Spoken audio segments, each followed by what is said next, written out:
नमस्कार आज ही स्वतंत्र विश्लेषण को समस्त को बहुत बहुत स्वागत। आज आम एक भारी सुंदर विषय उपरे आलोचना करने को जाऊँ सेटा है द मैजिक बा जादू। सत कहवाकू गले यह एक एमिति यात्रा ना जहाँ आम जीवन में सकारात्मकता खुशी और सर्वोपरि कृतज्ञता को पूरापूरी भरीदेवार शक्ति रखी। जदि आमे प्रकृत में निज जीवन को आहुरी उन्नत करने को चाहूछे ताहले एही बहिर कथागुड़िक आम पाई एकदम मूल्यवान हेबो। तेबे आउ डिरी काहींकी आसंतु एकाठी मिसी एही जादुकरी यात्रा रे सामिल हेबा और शिखिबा जे आमर साधारण दिनगुड़ी को आमे केमिति असाधारण बनै पारिबा। अच्छा आसंतु एबे एहा भितर को जिबा।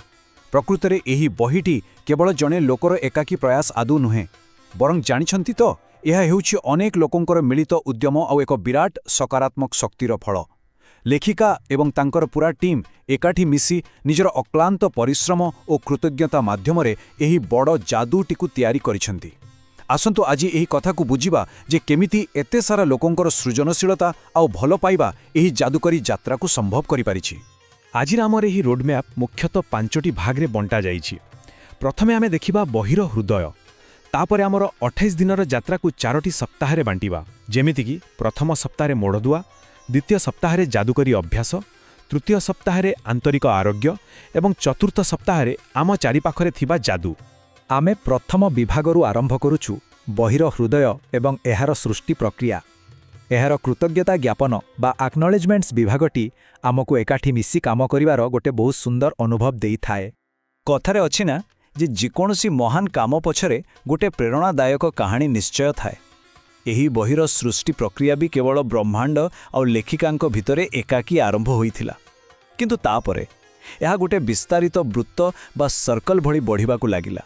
एथिरे धीरे धीरे परिवार वैज्ञानिक माने जोड़ी होले, तापरे एक विराट सृजनशील दल आसिले और शेषरे प्रकाशक और आध्यात्मिक मार्गदर्शक माने मिसी एहाकू एक संपूर्ण रूप देले।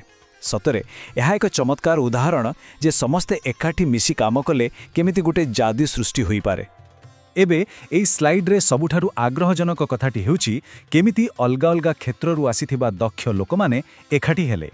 देखंतु स्केंक क कठिन संपादना, जोस गोल्डकर विज्ञान और धर्म को एकाठी जोड़िबार प्रयास एवं निक जॉर्ज को सुंदर कल्पना और ग्राफिक्स। यह सहित आंजेल मार्टिन को आध्यात्मिक दिगदर्शन आउ सर्वोपरि अतीतर से ही महान व्यक्तिमानंकर जीवनर सत्य बा ज्ञान एसबुर मिश्रण ही प्रकृत जादू सृष्टि करिछि। यह प्रमाण करुछि जे कौनसी बड़ सफलता पाई समस्तंकर सकारात्मक शक्ति केते जरूरी। आसंतु आगकू बढ़िबा एवं देखिबा किपरि यह गढ़ी उठुछि। एबे आमे आसीगले द्वितीय विभाग को, माने आमर प्रथम सप्ताहर मूलदुआ एवं आमर तुरंत परिवेश। एही प्रथम सप्ताहर लक्ष्य हेउछि आम जीवन रे एक दृढ़ मूलदुआ पकाइबा। आमे केबे भी सीधा ऊपर को जाई परिबा नाही, ठीक कि नुहे? तेणु प्रथमे दिन 1 रे आमे आमर आशीर्वाद गुडी को गणिबारु आरंभ करिबा। तापरे दिन 2 रे गोटे छोट जादुकरी पथर माध्यम रे दैनंदिन जीवन रे सकारात्मकता आनिबा शिखिबा। धीरे धीरे आमे देखिबा जे किपरि एही कृतज्ञता आमर संपर्क, स्वास्थ्य, आम पाखरे थिबा टंका पैसा एवं आमर कर्मक्षेत्र रे जादू परी काम करे। और शेषरे सप्तम दिन बेलकू आमे नकारात्मक चिंताधारार मुक्ति पाइबार उपाय जानिजिबा। एही 7टी दिन प्रकृत रे एक खुशीर जीवन पाई एक दृढ़ भित्तिभूमि प्रस्तुत करिदिए।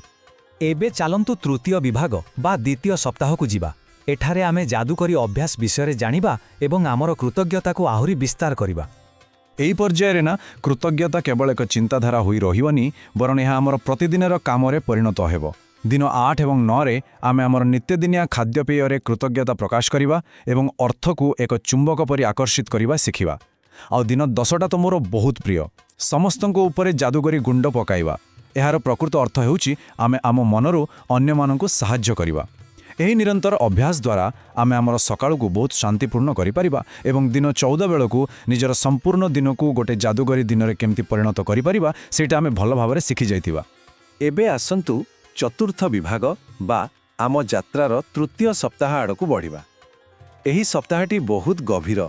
एहा आमर आंतरिक आरोग्य बा भितरर कष्ट को भल करिबा एवं आम अभ्यास को आहुरी गभीर करिबा उपरे ध्यान दिए।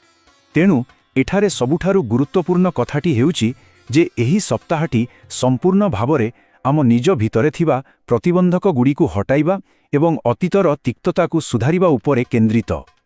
ଦିନ 15ରୁ ଆରମ୍ଭ କରି ଆମେ କ୍ଷମା ମାଧ୍ୟମରେ ଆମର ପୁରୁଣା ସମ୍ପର୍କଗୁଡ଼ିକୁ ସୁଧାରିବା ଉପରେ ଗୁରୁତ୍ୱ ଦେବା। ଦିନ 16ରେ ନିଜ ସ୍ୱାସ୍ଥ୍ୟରେ କୃତଜ୍ଞତା ମାଧ୍ୟମରେ କେମିତି ଚମତ୍କାର ଆସିପାରିବ ତାହା ଦେଖିବା। ତାପରେ ଦିନ 17ରେ ଗୋଟିଏ ଯାଦୁକରୀ ଚେକ୍ କଳ୍ପନା କରି ଆମର ଆର୍ଥିକ ଲକ୍ଷ୍ୟ ହାସଲ କରିବା ଉପରେ ଧ୍ୟାନ ଦେବା। ଦିନ 19 ଏବଂ 20ରେ ଆମେ ଆମର ପ୍ରତିଟି ପଦକ୍ଷେପ ଏବଂ ହୃଦୟର ଗଭୀରତାରେ ଏହି ଯାଦୁକୁ ଅନୁଭବ କରିବା, ଯାହା ଆମର ସବୁ ଦାୟିତ୍ୱକୁ ଏକଦମ ସହଜ କରିଦେବ। ଆଉ ଶେଷରେ ଦିନ 21 ବେଳକୁ ଆମେ ଆମ ଜୀବନରେ ଏହାର ଚମତ୍କାର ଓ ଆନନ୍ଦଦାୟକ ପରିଣାମ ଦେଖିବାକୁ ପାଇବା। ଆଉ ଏବେ ଆମେ ପହଞ୍ଚିଗଲୁ ପଞ୍ଚମ ବିଭାଗରେ, ମାନେ ଆମର ଚତୁର୍ଥ ଏବଂ ଅନ୍ତିମ ସପ୍ତାହରେ। ଏହା ହେଉଛି ଏହି ଯାତ୍ରାର ସର୍ବୋଚ୍ଚ ଶିଖର, ଯେଉଁଠି ଆମେ ଦେଖିବା ଯେ ଆମ ଚାରିପାଖରେ କେମିତି ସବୁବେଳେ ଯାଦୁ ଭରି ରହିଛି। ଏବଂ ଏହା ଖୁବ୍ ସୁନ୍ଦର ଭାବରେ ଦର୍ଶାଉଛି ଯେ କିପରି ଆମେ ପ୍ରତ୍ୟେକ ସାଧାରଣ ଜିନିଷକୁ ଏକ ନୂଆ ଆଉ ସକାରାତ୍ମକ ଦୃଷ୍ଟିରେ ଦେଖିପାରିବା। ଏହି ପର୍ଯ୍ୟାୟରେ ପହଞ୍ଚିବା ବେଳକୁ ଆମକୁ ଲାଗିବ ସତେ ଯେମିତି ପ୍ରତ୍ୟେକ ଛୋଟ ବଡ଼ ଜିନିଷରେ ଯାଦୁ ଲୁଚି ରହିଛି। ଟିକେ ଭାବନ୍ତୁ ତ, ଦିନେ 23ରେ ଆମେ ପ୍ରତିଦିନ ନେଉଥିବା ମାଗଣା ପବନ ଆଉ ନିଶ୍ୱାସ ପ୍ରତି ମଧ୍ୟ କୃତଜ୍ଞ ହେବା ଶିଖୁଛୁ। କେଡ଼େ ଆଶ୍ଚର୍ଯ୍ୟର କଥା ନା? ସବୁଠାରୁ ବଡ଼ କଥା ହେଲା ଦିନେ 26, ଯେଉଁଠି ଆମେ ଆମ ଜୀବନର ଭୁଲଗୁଡ଼ିକୁ କେବଳ ବସି ଅନୁତାପ ନ କରି ସେଥିରୁ ଶିକ୍ଷା ନେଇ ତାହାକୁ ଏକ ଆଶୀର୍ବାଦରେ ବଦଳାଇ ଦେଉଛୁ। ଦିନ 27ରେ ଯାଦୁଖରୀ ଦର୍ପଣ ମାଧ୍ୟମରେ ଆମେ ନିଜକୁ ଯେମିତି ଅଛୁ ସେମିତି ଗ୍ରହଣ କରିବାକୁ ଆଉ ଆତ୍ମବିଶ୍ୱାସ ବଢ଼ାଇବାକୁ ଶିଖୁଛୁ।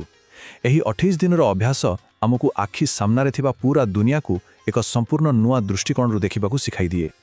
ବାସ୍, ଏବେ ଆମେ ଆଜିର ଏହି ବିଶ୍ଳେଷଣର ଶେଷ ପର୍ଯ୍ୟାୟ ପହଞ୍ଚିଯାଇଛେ। କୁହାଯାଏ ନା, ଯାଦୁ ବା କୃତଜ୍ଞତାର ଶକ୍ତି କେବେ ବି ଶେଷ ହୁଏ ନାହିଁ। ବହିର ଶେଷ ଅଧ୍ୟାୟ ମଧ୍ୟ ଆମକୁ ଏହି ଗୋଟିଏ କଥା ହିଁ କହୁଛି। କିନ୍ତୁ ଏବେ ଆମ ସାମ୍ନାରେ ସବୁଠାରୁ ବଡ଼ ପ୍ରଶ୍ନ ହେଉଛି, ଏହି 28 ଦିନର ଯାତ୍ରାରୁ ଆମେ ଯାହା ବି ଶିଖିଲେ ତାହାକୁ କେବଳ ବହିର କଥା କରି ନ ରଖି ଆମର ଆସନ୍ତାକାଲି ଏବଂ ଆମର ସମ୍ପୂର୍ଣ୍ଣ ଭବିଷ୍ୟତର ଏକ ଅବିଚ୍ଛେଦ୍ୟ ଅଂଶ କିପରି କରିପାରିବା। ଟିକିଏ ଭାବନ୍ତୁ, ଯଦି କେବଳ ଗୋଟିଏ ମାସର କୃତଜ୍ଞତା ଅଭ୍ୟାସ ଆମ ଚିନ୍ତାଧାରାକୁ ଏତେ ବଦଳାଇ ପାରୁଛି, ତେବେ ୟାକୁ ଯଦି ଆମେ ଆମର ଏକ ସ୍ଥାୟୀ ଜୀବନଶୈଳୀ କରିଦେବା, ତେବେ ଆମ ଜୀବନ ଆଗକୁ କେତେ ସୁନ୍ଦର ଆଉ ଯାଦୁମୟ ହୋଇଉଠିବ ନାହିଁ? ଏହି ଚିନ୍ତାଧାରା ସହିତ ମୁଁ ଆଜିର ଆଲୋଚନାକୁ ଏଠାରେ ରଖୁଛି। ଆମ ସହ ଯୋଡ଼ି ହୋଇଥିବାରୁ ସମସ୍ତଙ୍କୁ ଅଶେଷ ଧନ୍ୟବାଦ।